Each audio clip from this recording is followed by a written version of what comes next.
Shalom, maging sa lahat ng mga naka-join po sa atin online. Shalom po sa inyong lahat. At pwede bang ngitian mo lang yung katabi mo? Yung magandang ngiti. Ngitian mo lang, yan. Sabi mo sa kanya, nabibless ako, nandito ka ngayon. Amen. We are so blessed sa bawat isa na narito, maging sa lahat po ng mga naka-join sa atin. Thank you po, Lord. Tayo po tayong lahat at tayo po'y manalangin. Thank you, Lord. You are worthy of all praise, O Lord God. At sa inyo po ang mataas na papurit, pagsamba, kaluwalhatian, O Lord. Pinupuri po namin kayo. Lord, salamat po. At kami po'y naniniwala na meron po kayong bagong pagkilos sa oras na ito, Lord God. At sa mga panahon na ito, allow us, O Lord, not just to experience it, but to live on it, O Lord God. Salamat po, Lord God. Ikaw po ang maitaas sa lugar na ito, sa aming mga buhay. In Yeshua's name, Amen. Palakpakan po natin ang Lord. Sige po, tayo po lahat ay makakaupo na. Thank you, Lord. Mga kapatid, hallelujah. Itong mga nakalipas na ito, nagkasunod-sunod po ang ating mga gawain. Amen. Pero salamat sa Lord dahil ang Lord ang ating source ng strength. Pwede ba sabihin mo sa katabi mo, si Lord ang strength mo? Si Lord po ang ating kalakasan. Amen? Sunod-sunod po yung naging mga meeting namin. Nagpunta rin po kami ng Talim Island, no, sa ating pong satellite doon. And all glory to God and praise the Lord. Ang ganda po ng naging nangyari at ginawa ng Diyos dahil kasama po natin ang body of Christ. So, salamat po sa Lord dahil may bagong move ang Lord, no, sa bawat isa sa atin, maging sa kanyang church. Sabi mo sa katabi mo, may move ang Lord sa'yo, pero bago. No, amen. May gagawin ng Diyos. Hingal na hingal ah. May gagawin ng Diyos sa'yo at bago ang gagawin ng Panginoon sa bawat isa sa atin. Amen. Hallelujah. Although tayo po'y masyadong maraming ginagawa, pero yan po'y kung pinapagawa ng Lord sa atin at patuloy po nating nilalakaran, si Lord din po ang magbibigay ng kalakasan sa bawat isa sa atin. Amen. At all glory to God po, mga kapatid, dahil sa pag-connect po natin sa body of Christ, no, na i-introduce din po natin sa kanila ang gawain ng Lord, ang IFP, no? Ito po'y ginagamit ng Lord, no, para po sa ating bansa. No, kaya po tayo'y patuloy na nananalangin at inilalaban po kung ano po ang kalooban ng Lord at gusto ng Lord sa atin pong bansa. Amen? Kaya kapatid, manatili po tayo sa Lord. Manatili tayo sa paglilingkod natin sa Panginoon. Amen? No, kaya ang Diyos po ay kung meron siyang pinapagawa sa atin, siya rin po ang nagpo-provide ng strength sa bawat isa.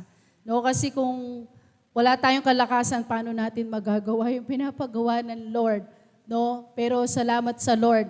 At salamat sa Lord, wala kang sakit. Sabi mo sa katabi mo, praise God, wala kang sakit. Amen. Praise the Lord.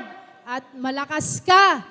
No, praise the Lord at nakaakyat ka dito sa 3rd floor. Praise the Lord. No? Yung iba, naglakad pa pataas. All glory to God. Malapit na po ang ating place of worship. Thank you po, Lord. Hallelujah. Praise the Lord. So ito po ang mensahe na binigay ng Lord sa atin sa oras na ito. Pwede po ba nating basahin sabay-sabay? 1, 2, 3, fire. Walking in the fear of the Lord. No, madalas na po natin itong naririnig, itong fear of the Lord. Pero the question is, are you walking, are you living, no, with fear of the Lord? Tayo po ba'y namumuhay ng may banal na pagkatakot sa ating Diyos? Kamusta ang fear of the Lord sa bawat isa sa atin? This is new level of knowing and understanding of the fear of the Lord. Kasi madalas, ang alam ng tao pag sinabing fear, no? Takot. Pero may ipapaunawa po ang Lord sa atin sa umagang ito. and allow the Lord and allow the Holy Spirit to transform us, no? Hayaan natin ang Diyos na baguhin po ang ating mindset. Hayaan natin ang Diyos na baguhin ang ating mga puso nang naaayon po sa Kanyang salita, naaayon po sa Kanyang kabanalan. So, walking in the fear of the Lord, basahin po natin, Proverbs chapter 9, verse 10, 1 to 3, fire. The fear of the Lord is the beginning of wisdom, and knowledge of the Holy One is understanding. So, saan nagsisimula ang wisdom? Saan daw po? Sabi sa fear of the Lord. So, kung babalik na rin natin, kung wala po tayong fear of the Lord, meron kang wisdom? Kasi sabi, it is the beginning of wisdom, yung fear of the Lord. Para ikaw ay magkaroon ng wisdom, no? Naalala ko po, naituro ko po, yung wisdom na galing sa Lord, hindi po ito yung wisdom na galing sa mundo na inalam mo, pinag-aralan mo, kundi may rema, mayroong pangungusap ang Diyos sa iyo, no? Si wisdom nga daw po, si Lord mismo, siya yung magtuturo sa iyo, siya yung magiging teacher mo, kaya lang, minsan, o madalas, ito pa yung parang na-neglect o nare-reject pa yung wisdom. No? Mas gusto yung katalinuhan or knowledge. Pero sabi po dito, fear of the Lord is the beginning of wisdom. For us to have ng wisdom at para po sa atin na tayo ay lumalim sa Lord at magkaroon ng tamang relasyon sa Diyos, kapatid, kailangan po natin mapanatili, ma-treasure yung banal na pagkatakot natin sa Diyos. Kamusta kaya ang fear of the Lord sa bawat isa sa atin? Nagmamanifest pa po ba yan? Nakikita pa rin ba yan sa buhay natin? May takot ka pa ba sa Diyos? O parang, okay na, unahin ko na to, unahin ko na muna mag-social media. Unahin ko na muna itong gusto ko. Kesa dito sa gawain ng Diyos. Kesa dito sa sinasabi ng Lord. Kesa magbasa ng Bible. Kesa mag-devotion. Kesa magganito sa Lord. Kapatid, kung tayo po ay may fear of the Lord, laging ang una, alam mo kung sino ang una sa iyo. Hindi ka na malilito. Walang issue sa iyo yung tithes. Walang issue sa iyo yung offering if you have the fear of the Lord. Amen. Walang issue sa iyo yung pagbibigay sa kapwa if you have the fear of the Lord sa buhay mo. Walang issue sa iyo o hindi ka magiging, troublemaker. Hindi ka magiging palaaway. Hindi ka mang-aaway if you have the fear of the Lord sa buhay mo. That's why yung fear of the Lord is very essential, important po ito sa ating mga buhay. Amen. Kasi ang totoo, kung ikaw din ay may wisdom, kapatid, andyan din yung pwedeng sabihin mo, maranasan mo ang blessing ng Lord. Andyan din sasabihin mo, hindi ka pwedeng basta ma-deceive ng kaaway dahil andyan ang wisdom sa'yo. Amen. Sabi sa word ng Lord, be careful how you live. Not as unwise, but as wise. Sabi mo sa katabi mo, be wise, kapatid. No? Be wise na Kristiyano. At para ikaw ay maging wise na Kristiyano, hindi lang sa paghahanda, kundi ikaw ay may banal na pagkatakot sa Diyos. Amen.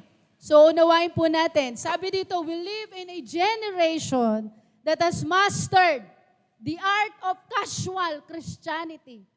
Ang dami daw po ngayon, o yung modern church, o yung generation ngayon, master daw po yung casual na Kristiyano, pagiging Kristiyano. Ano po yung casual na Kristiyano? Aaten. Uuwi. Aaten lang, uuwi. Okay na to, magpipray, okay na to, kahit ano nang itsura ko, okay na to, pwede na to. Jo-join ng online, okay na to. Pag sinabing mag-unmute, hindi mag-unmute. Okay na to. Pag sinabi magbasa ng Bible, hindi magbabasa ng Bible, okay na to, pwede na to. Sabi, ito yung generation na masyadong na-master yung casual na pagiging Kristiyano. Parang pwede na to, okay na to. Pwede na yan, pwede na yan. Okay na yan, okay na yan. Tama na yan, at least umaten. At least pumunta.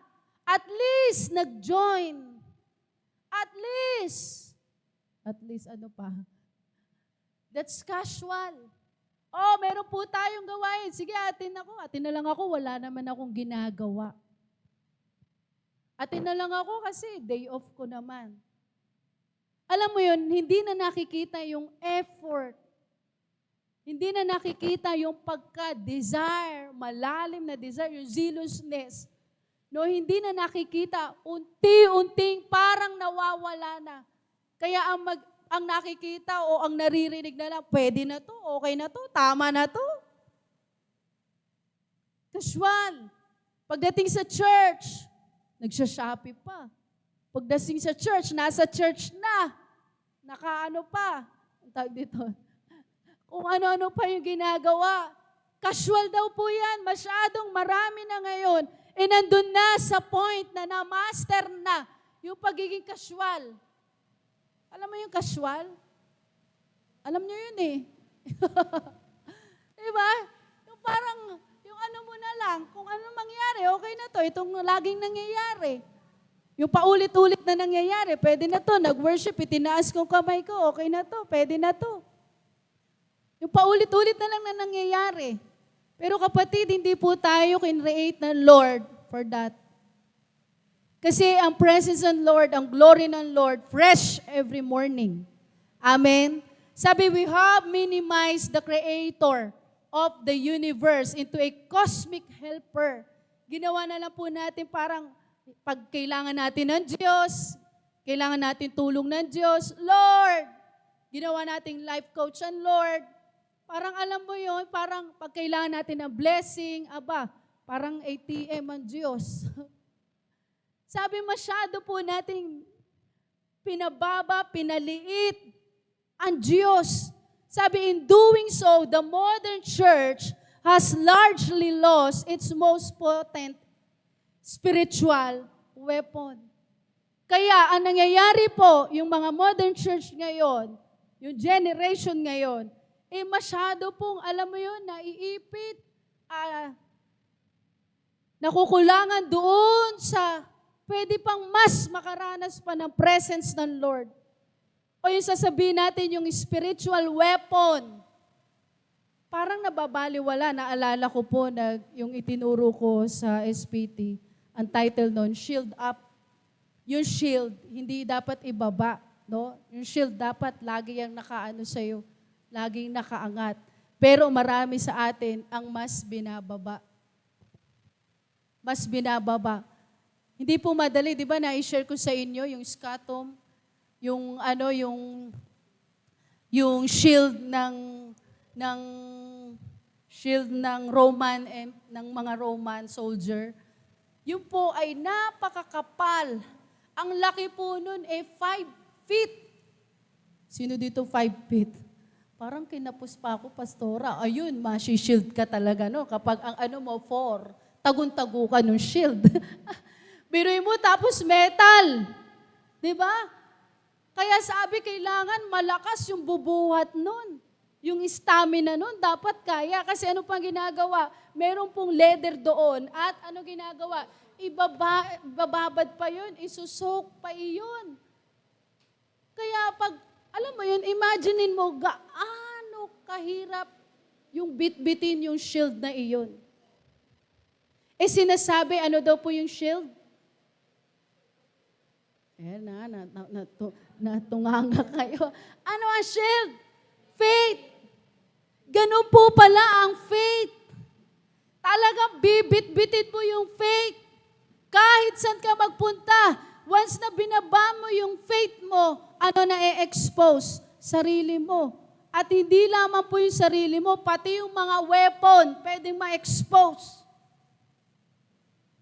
Kahit na sabihin mo na ikaw ay may helmet, ginagamit pa rin yung shield. Tama po ba? Ginagamit pa rin yung shield. Kasi sa kanila, fiery darts ang labanan. Sabi sa Bible, fiery darts, arrows ng kaaway, may apoy. Kaya ano ginagawa? Soak po iyan sa water. Ganda na itinuro po ng Lord doon.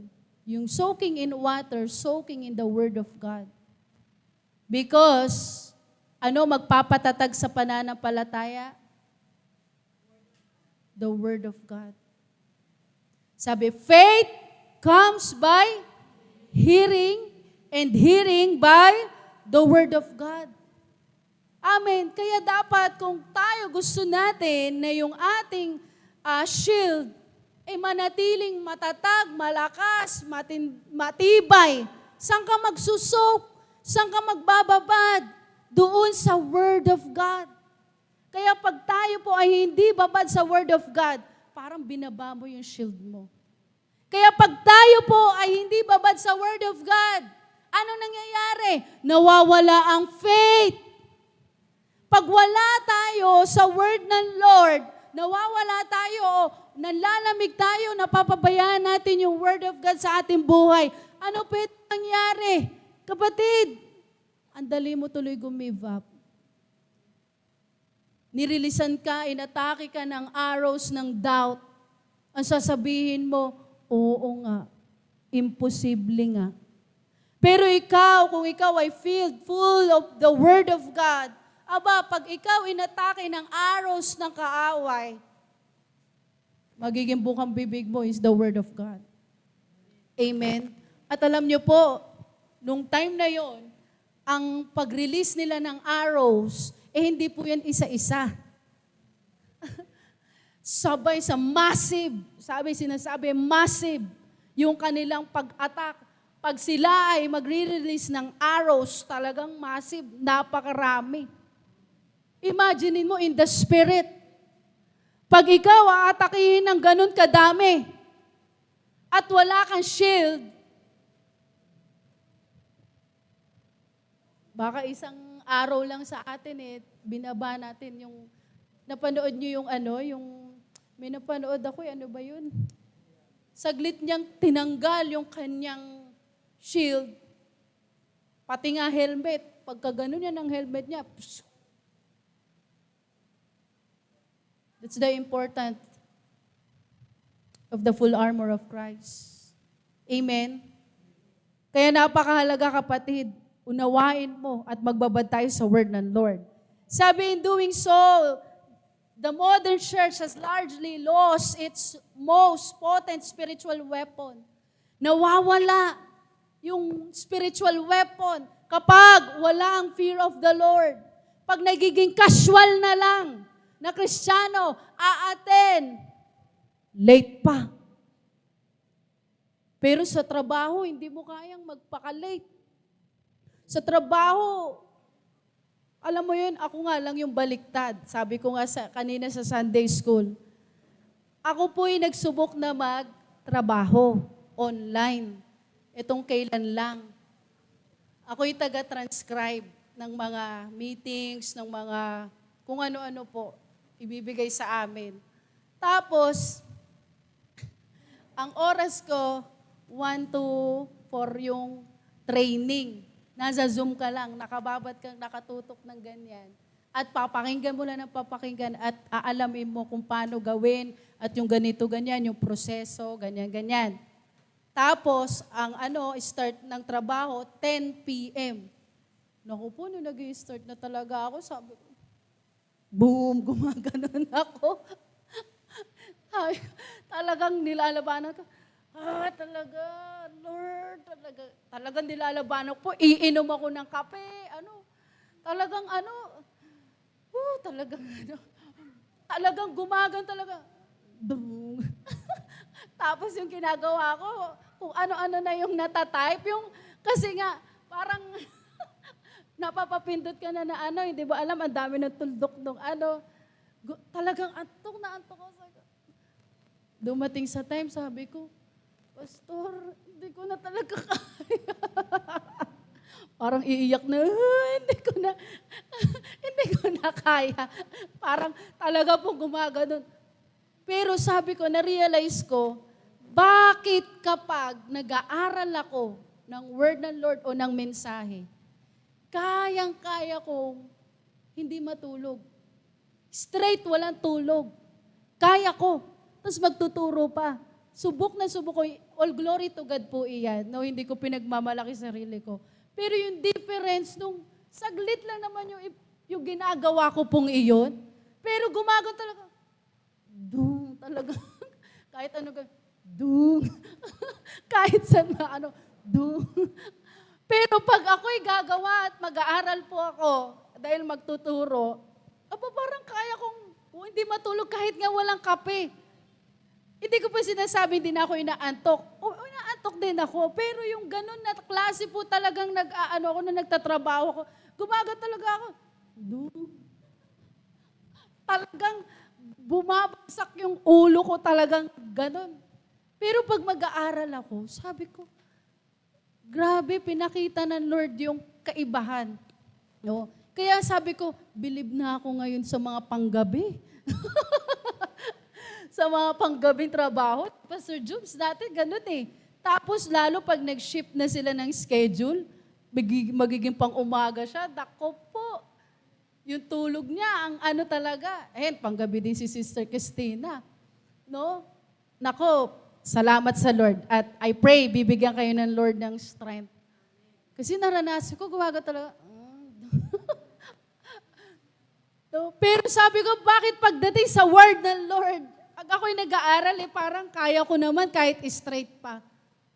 Kapatid, no, di ba parang sa trabaho nga, kaya mong ibigay yung best mo.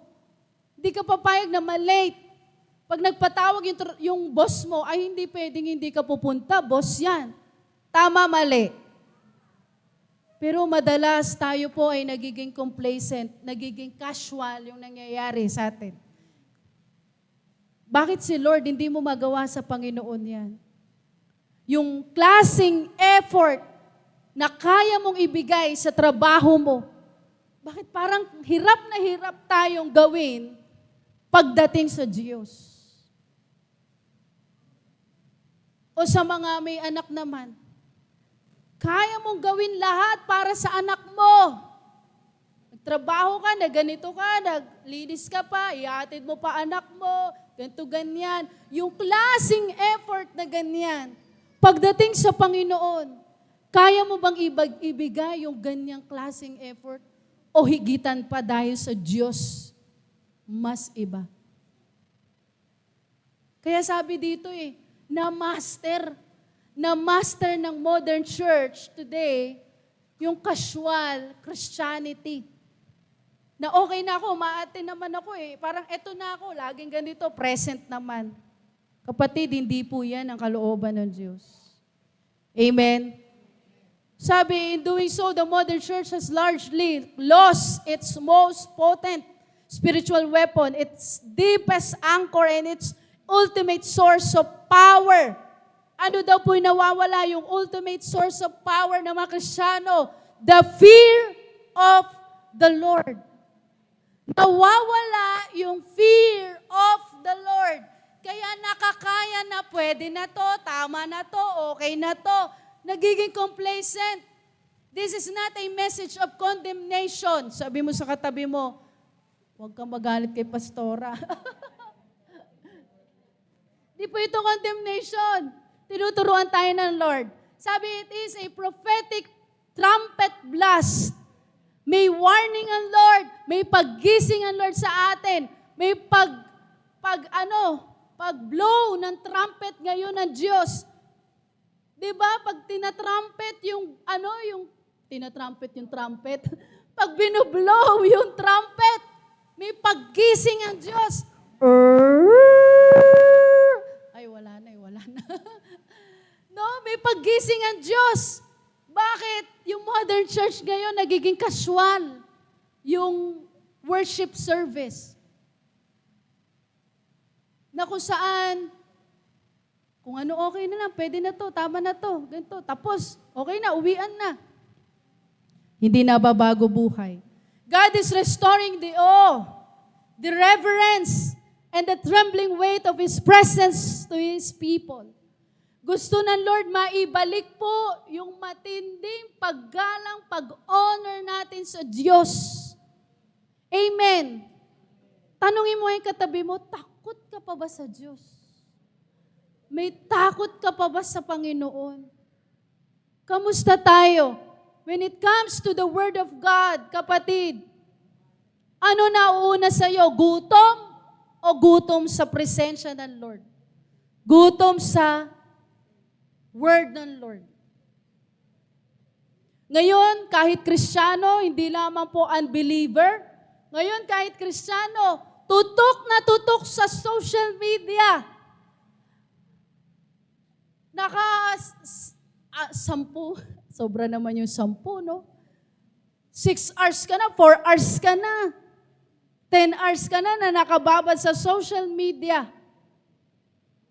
Pero pagdating sa word ng Lord, verse 1 ka pa lang, lumalaban ka na. Unang chapter pa lang babasahin mo, verse 1 pa nga lang, antindi na yung laban mo, magkakapi ako. Pero kapag ikaw ay magsi-cellphone, gising na gising ka. Pero pagdating sa word ng Lord, parang verse pa lang eh. Ay. Antindi na. Kapatid, nilalabanan po iyan. May trumpet blast. Makinig tayo ngayon sa sound of the trumpet. The sound of empowering. The sound of restoring the fear of the Lord. Sabi, without this foundation, our worship is hollow, our warfare is weak, and our wisdom is merely worldly intellect. Ayan pong mangyayari kapag wala yung fear of the Lord sa atin, yung worship natin, parang wala lang po. Kumanta ka lang. Kaya kanina itinuturo sa atin, yung worship, ay yung praise, kailangan, it must be seen and it must be heard. Nakikita, naririnig. Amen. Sabi magiging weak yung ating panalangin, yung paglaban natin in the Spirit without the fear of the Lord. Amen? Kaya kapatid, pakinggan mo yung tunog ng trumpeta. Ginigising tayo ng Diyos. Ngayon, kahit Kristiyano, gumagawa pa at kayang gumawa ng hindi tama. The Spirit of God is issuing a divine realignment to the modern church. Ito naman po ginagawa ng Lord. No? Hindi para tayo i-condemn ng Diyos, kundi gusto ng Lord, i-realign tayo, ibalik tayo doon po sa tama. Kasi nawala tayo sa alignment. Alam niyo po ba ang mga sasakyan, kahit motor, tama ba ako? Nire-realign. May tinatawag na PMS, no? Kasama yan, titignan niyo sa sasakyan mo. Nangyari po sa amin yan sa isang sasakyan noon. Sabi ni Pastor, kusang lumiliko, kusang, alam mo yun, hindi mo naman nililiko, kusang ang tawag doon? Kumakabig, kusang kumakabig sa kabila. Pag kinanan mo, kakaliwa. Pag kinaliwa mo, kakanan. Kaya ang gawin mo na lang, pag pupunta ka sa kaliwa, baliktarin mo, kumanan ka. Kusa siyang magkakaliwa. Ganun nangyayari sa isa naming sasakyan. Nalaman namin, wala na sa linya yung gulong. Kailangan ipa-realign. Lalo na pag dadaan ka sa mga sigsag, sa Baguio. Ay, nakakatakot. Diyan pa nga lang kami sa highway, gumaganon na yung diyan sa scrapyard. Pagkakanan kami, kumakaliwa. Pagkakaliwa, talagang kumakaabig sa Ayun po pala, kailangan i-realign. No, the modern church, yung Spirit ng Lord ngayon, gusto na yung mga churches today, be more prophetic, be more intimate sa Lord. Ma-restore yung fear of the Lord. We have traded the awe of God for comfort and His holy presence for entertainment. Yan ang nangyayari. Tinitrade natin yung awe, yung banal na pagkatakot natin sa Diyos, yung reverence natin sa Lord, doon sa comfort. Tapos sabi daw po, His holy presence for entertainment. Ipinagpapalit natin yung presence ng Lord sa mga entertainment ngayon.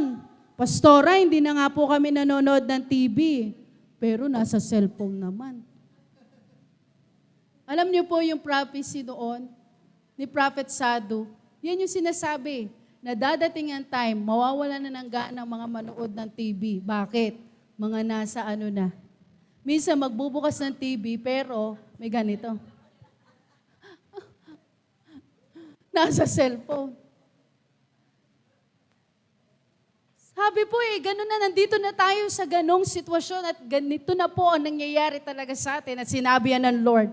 Pero sinasabi ang modern church ngayon, ganyan ang nangyayari. Ipinagpapalit yung banal na pagkatakot sa Diyos doon sa comfort. Tapos yung presence ng Lord, ipinagpapalit doon sa entertainment. Sabi mo sa katabi mo, huwag kang pumayag, kapatid. Casual na Kristiyano yan.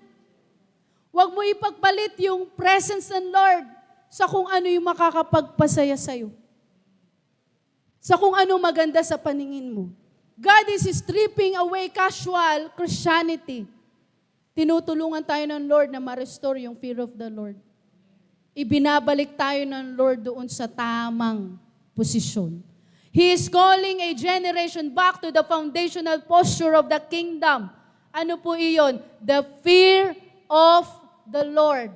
This is not a fear of punishment. Hindi daw po ito yung takot dahil ikaw ay parurusahan. Susundin ko ang Diyos kasi parurusahan ako ng Lord. Kapatid, hindi yan yung fear of the Lord. Susunod na lang ako, sige, mag-worship ako, itataas ko na yung kamay ko, baka hampasin ako ng nanay ko. Parang alam mo yun, ganun. Sige, magkakanta na lang ako kasi kukurutin ako ng nanay ko. Hindi ganyan yung fear of the Lord. This is not a fear of punishment, but a deep, trembling reverence for His absolute holiness. Alam mo, si Lord ay banal. Kaya ikaw rin mismo, dinidesire mo, out of love. Gusto ko rin maging banal dahil ang Diyos ko ay banal. When you fear God, you lost all fear of man. Kapag ikaw ay may takot sa Diyos, pati yung takot mo doon sa mga tao, sabi, aalisin ng Diyos, takot sa mga sitwasyon, takot sa mga problema. The fear of the Lord is the ultimate weapon against the anxiety of this age. Kapatid, nakakaranas ka ng anxiety, anong susi? Fear of the Lord. Fear of the Lord. What is the fear of the Lord? The Hebrew word for fear used in relation to God is yira. Uy, malapit sa jira. Wow. Yira. O, ang ganda po kapag kayo mag-aanak. O, yira.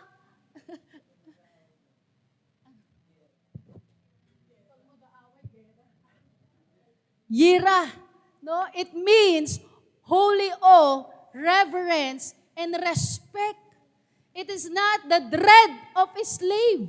Hindi daw po ito pagkatakot dahil ikaw ay slave o alipin.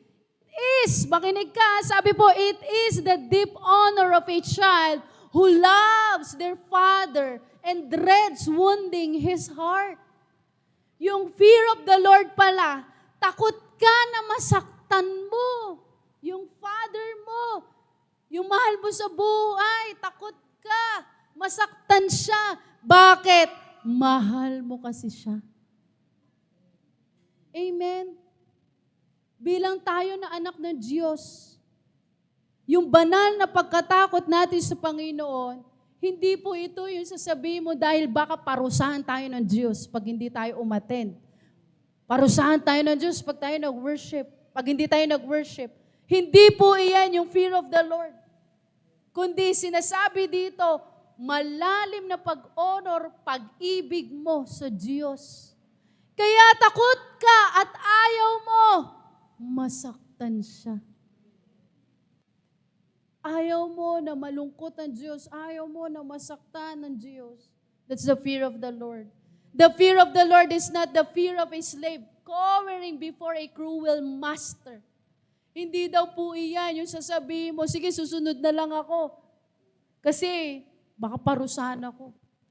Siya ay cruel. Mahigpit. May isa pang ano dito nakalimutan ko. Cruel. Cruel.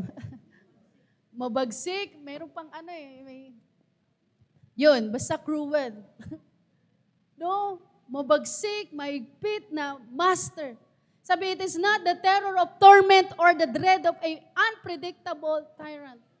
Hindi po siya yung sasabihin mo dahil ikaw ay slave at ginawa tayo ng Lord na slave. Sabi mo sa katabi mo, hindi kay slave ng Lord.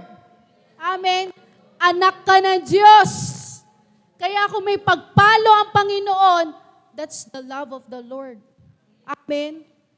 Tignan mo ito. Sino po kaya ito? Sa Shalom Initiative natin, naguhulaan Ito, kitang-kita na po yan Baka hindi nyo pa mahula. Sino? Si Adam and Eve. Sa kabila, sino po iyan? Huwag nyo sasabihin si Samson yan. Sino yan? Abraham and Isaac. Tignan po natin yung difference pagdating po sa fear of the Lord. Nung time na si Adam may nagawang kasalanan, anong ginawa? Nagtago sa Diyos. Nung time na may ipapagawa kay Abraham ng napakahirap, anong ginawa ni Abraham? Sumunod sa Diyos. Hindi niya itinago yung kaisa-isa niyang anak. The counterfeit fear or dread, sabi, driven by a guilt, it makes you run away from God to hide in the bushes just like Adam did in the garden.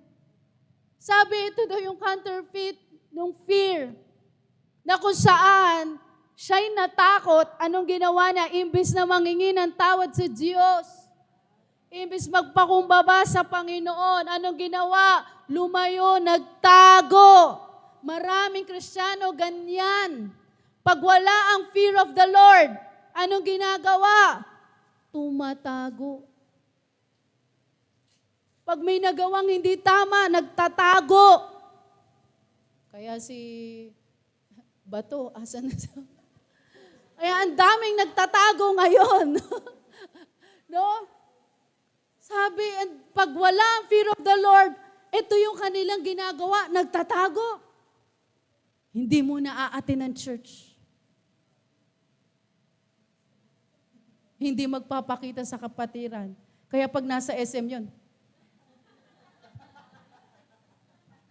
hindi mapakali kasi baka nandyan sila pastor. Baka may shield daw, may shield. O, susombrero. Ayun daw po yung counterfeit.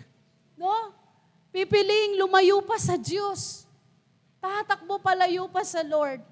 The holy fear.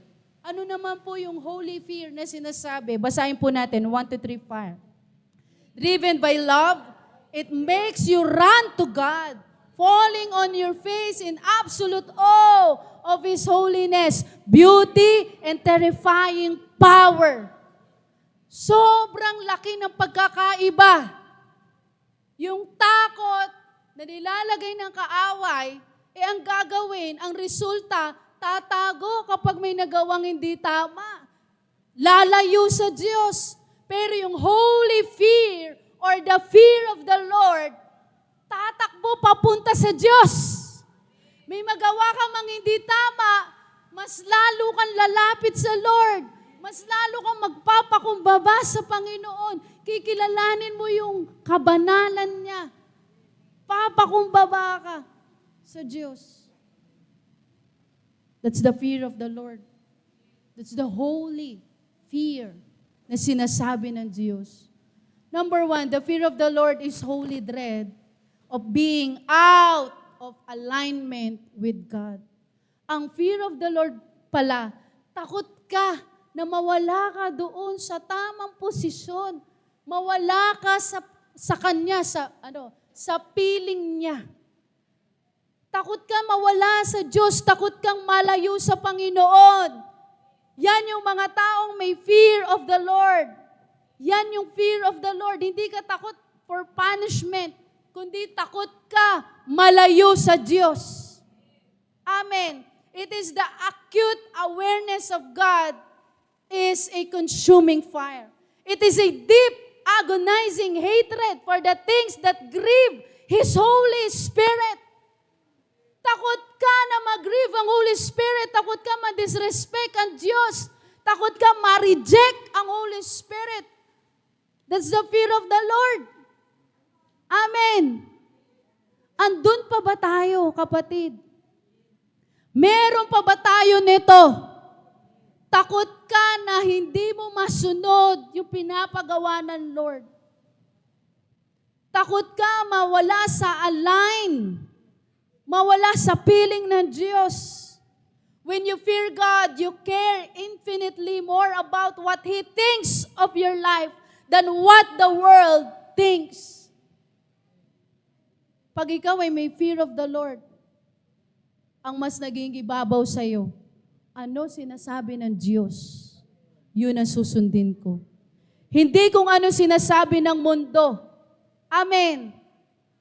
Ngayon, sunod-sunod po yung mga nangyayari. Sa Senado natin, sa government po natin, even yung mga disasters, earthquake. Ang dami mong pwedeng marinig. Away dito, away dyan. The Senate is under attack. Was under attack.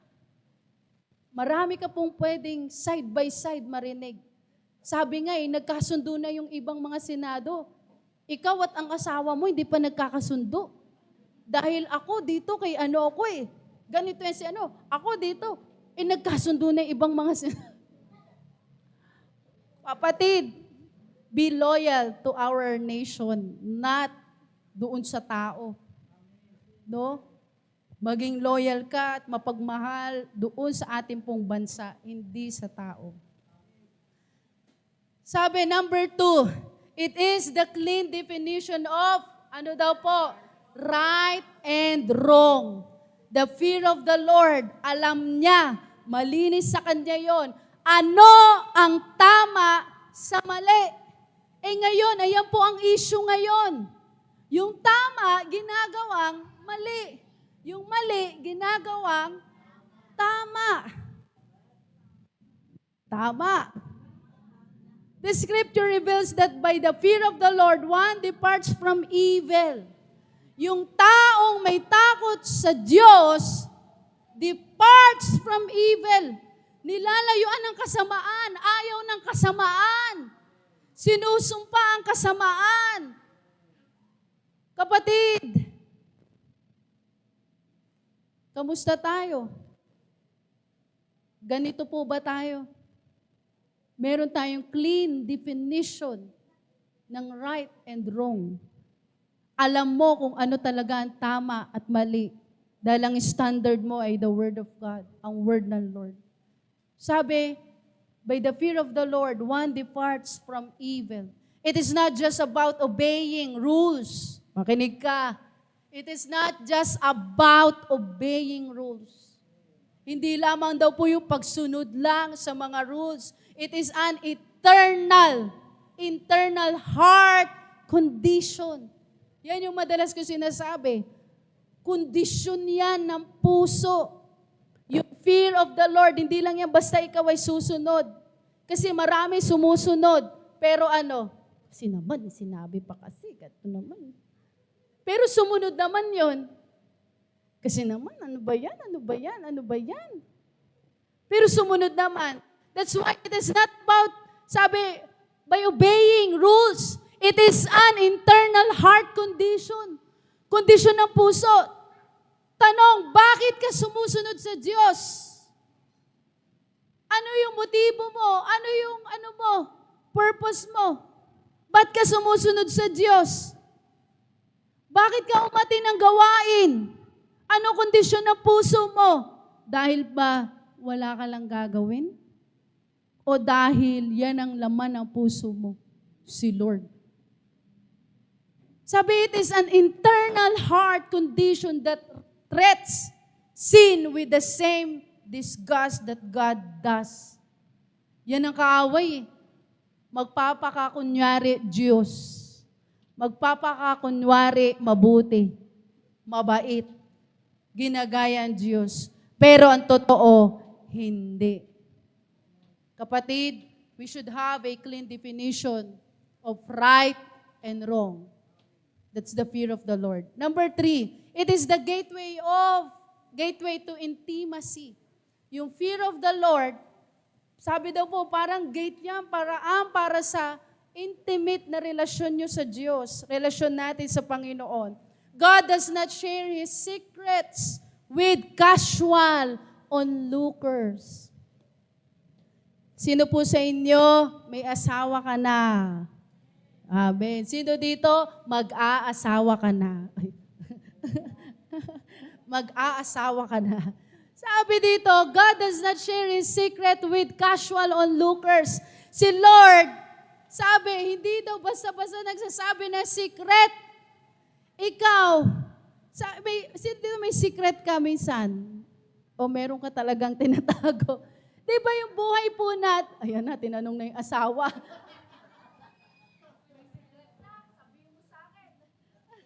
No, di ba tayo po, pag may mga, confidential, masyadong personal na nangyayari sa ating buhay, hindi mo yan basta-basta sinasabi sa kung kani-kanino. Tama po ba? No? Parang si Ahaba. Ibubuking ko po si Ahaba. Kasama ni Sister Angie si Ahaba. Saan ba? Sa SM. Parang may meeting daw yung consolidation. Naku po, ang daming kinuwento ni Ahaba. Sabi ni Ahaba,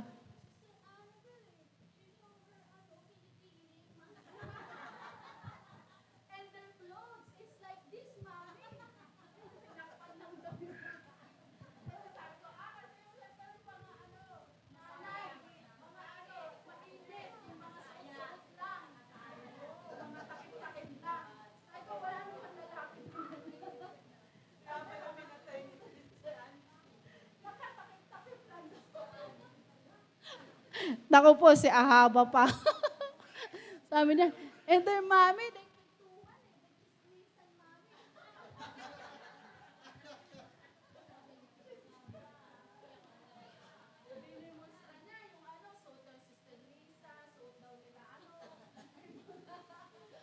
sabi ko, naku po, dati rin, nung nag-Shalom Initiative tayo, nung mga unang Shalom Initiative, pagbukas ng mga mga nakatakip lang yung mga Sabi ko, sa susunod po,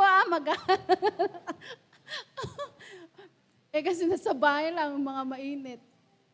Parang pag IFP, minsan, naku po, nakakalimutan mag-mute. Anak, bilisan mo na dyan, bubangon ka na dyan, anong oras na? Malilate ka na sa school, may mga ganon. May iba naman, nag-aano na sapatos. May mga sampay sa likod na mga, alam nyo na, mga palamuti. mga sinampay.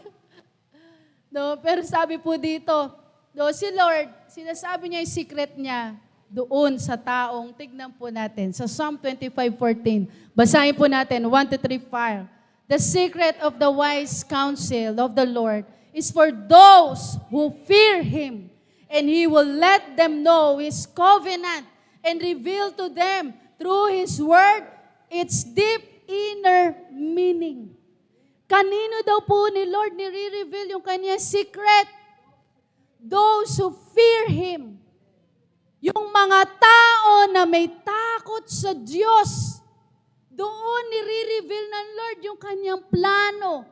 Doon niya nire-reveal yung kung ano yung gagawin niya, yung purpose kung bakit nangyayari yung mga bagay na ito. Kapatid, pwedeng i-reveal ng Lord those who fear Him sa mga taong may takot sa Diyos. Kaya naisin mo iyan, kapatid. Kaya, ano nangyayari? Lumalalim yung relasyon. Tumitindi yung intimacy. Amen! Ikaw din, hindi mo sasabihin, may secret ka at may nangyayari sa iyo, ipagkakalat mo ba? Hindi po eh. Doon na sasabihin mo sa tao na ino-honor ka. Example, asawa mo. Ino-honor ka ng asawa mo. Hindi ikikwento ng asawa mo kung ano yung mga itsura mo pag natutulog ka, pag yung itsura ng ano mo, hindi. Ako lang magkikwento sa inyo. Si pastor. Hindi. No? Pero doon sa may malalim na relasyon, doon mo pwedeng sabihin yung secret mo. Doon mo pwedeng i-reveal kung sino ka talaga. Tama po ba? Kaya yung pinaka-best na hindi po best friend. Hindi po friend o barkada, kundi yung asawa. Amen. Kasi kinakasal, pinag-iisa. Kaya kapatid, I pray and declare for fear of the Lord sa bawat isa sa atin. Amen? Tandaan mo, kanino sinasabi ng Lord ang kanyang secret? Those who fear Him. The secret of the Lord is with those who fear Him. Kapatid, tanungin kita, ikaw nagtatrabaho ka at malapit ka sa boss mo. Aba, di ba parang, umaano yung tenga mo, di ba? Na kapag sinabi, tignan nyo naman si CJ. Gayahin mo siya, gayahin. Pag ginaganon ka ng boss mo, no? Parang ano. Tapos yung laging, pag ikaw malapit sa boss mo, may favor ka. Tama po ba? Parang naalala ko nung nagtrabaho po ako sa bangko, ang susungit nung mga boss ko.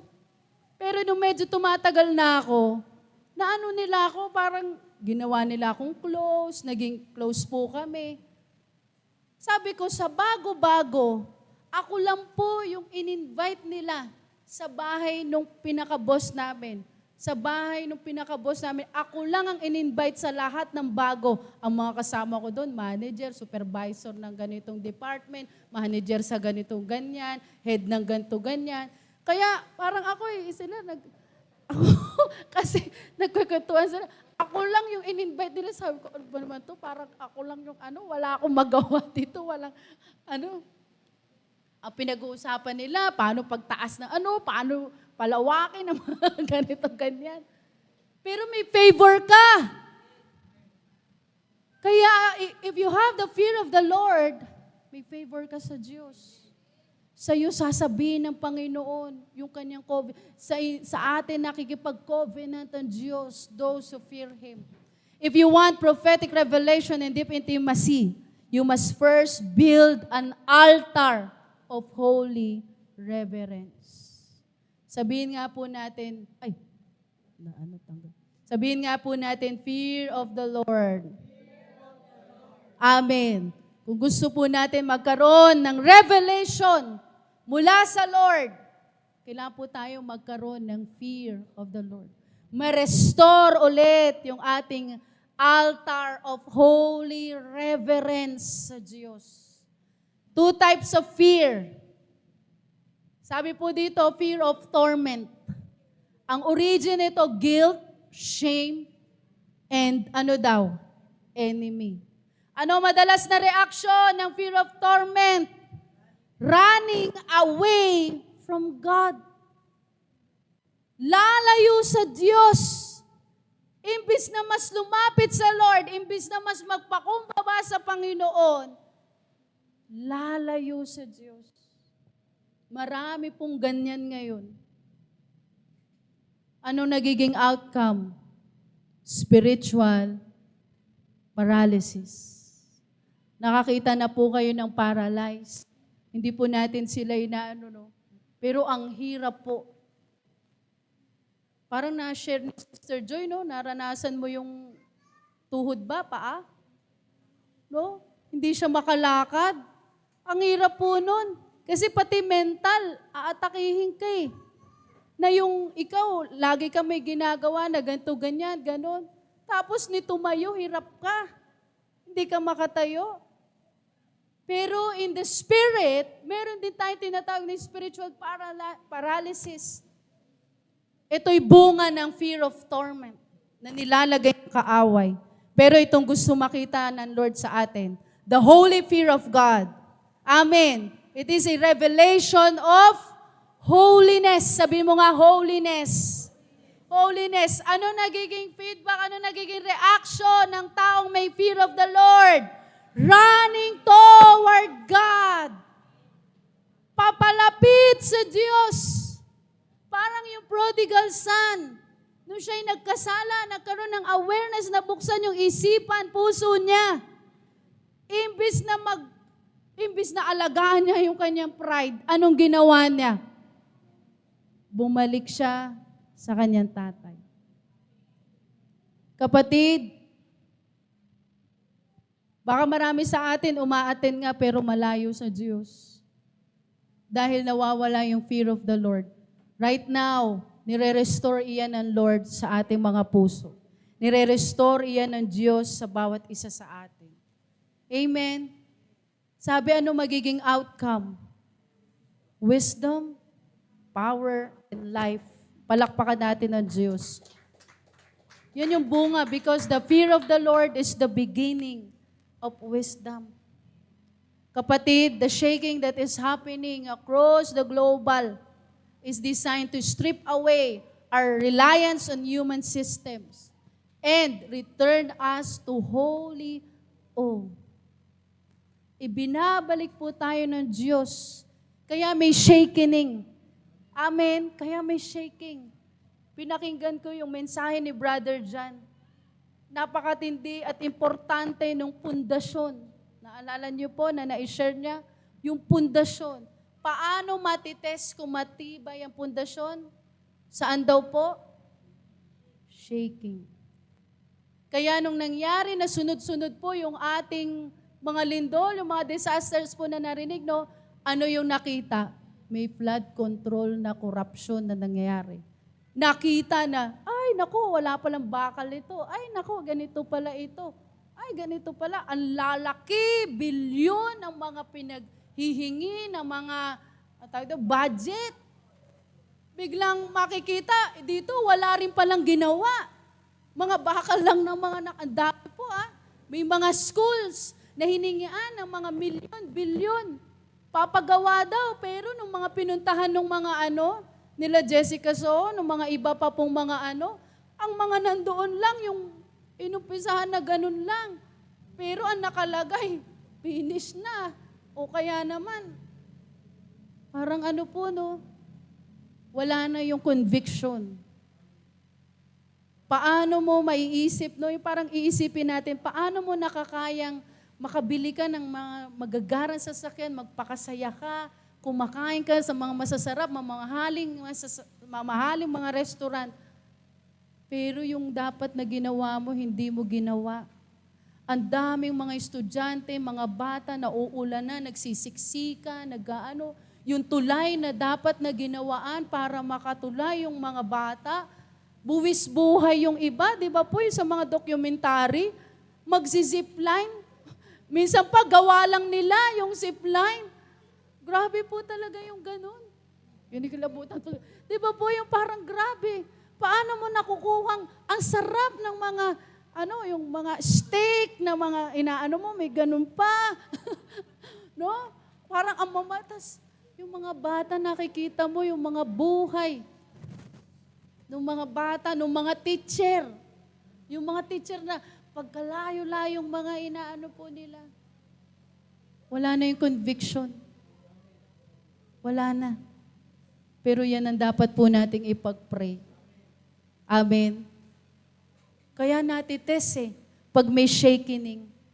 Even sa atin, pag dumating yung problema, sinishake po tayo. Pag may mga circumstances, may challenge. Pag may nangyayari sa loob ng tahanan, pag may challenge, sunod-sunod, nasishake din po tayo. Na-expose kung gaano kalalim yung pundasyon natin sa Lord.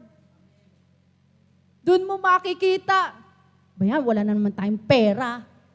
Ano ba yan? Pambayat na naman ng kuryente yan. Huwag mo nang galawin yan. Ano ba yan? Ano ba yan? Taas na naman ang bilihin. Ano ba yan? Ang init na naman. Ano ba? Natitest. Kaya nire-realign tayo ng Lord. Amen. God is calling us out of superficial Christianity. He is calling us to build a lifestyle where His presence is treated as holy, heavy, and non-negotiable. Pwede bang ulitin mo ito? He is calling us. Sabi mo, 1, 2, 3, fire. He is calling us to build a lifestyle where His presence is treated as holy, heavy, and non-negotiable. Yan dapat po tayo. Yan dapat yung makita ng Lord sa atin. Hindi natin tinitrade for entertainment yung presence ng Lord. Non-negotiable pagdating sa Panginoon. Pag sa Lord, titindigan natin. Amen. Pag sa Panginoon, kahit mainit, kahit mainit, kahapon na from 9 to From 9 to talaga. Talagang, sabi ko kay Pastor, pengi na lang ng karton at ayan mo, talagang. Pero, salamat sa Lord, wala namang mga nagreklamong mga kapatiran. Tinapos pa. Tapos mga may edad pa, palakpakan natin ng Diyos. Kaya pinapatibay ng Lord tong mga kapatid natin na ito. Thank you po, Lord. Sabi, binabalik tayo ng Lord. Yung lifestyle na nawala sa atin. Ano yun? Yung presence ng Lord na tinitreat natin, yung presence ng Lord, banal iyan. Amen. Banal. Step out of casual zone. Sabi mo nga sa katabi mo, step out of casual zone. Amen. Turuan po natin, mga anak natin, turuan natin ang mga pamangkin natin, turuan natin ang ating sarili. Umalis na tayo dun sa casual na pagiging Kristiyano. Hindi po. May pinapagawa ang Lord. Kung ano pinapagawa ng Lord, yun ang masusunod. Ask the Holy Spirit to grant you the gift of the holy fear. Amen? Gagawin natin ito. We will ask the Holy Spirit. Muli tayong i-restore. Ma-restore ang fear of the Lord sa atin. Repent of treating the blood of Christ as a common thing. Kapatid, pag tayo nagko-communion, holy convocation po yan. Banal iyan sa Diyos. Huwag nating i-treat ang dugo ng Diyos na parang okay lang, wala lang. Hindi po. When we restore the fear of the Lord to our prayer closets, God, ano daw po? Basahin natin, 1, 2, 3, fire. God will restore His raw, miraculous power to our sanctuaries. Palakpakan po natin ang Diyos. Umpisahan po natin sa ating mga tahanan. Magbigay tayo ng oras sa Diyos. Ipa-restore natin sa Lord yung ating prayer time, yung ating relationship sa Panginoon. I-restore natin, ipa-restore natin sa Lord. Amen. Sabi, God will restore His raw, miraculous power to our sanctuaries. Amen.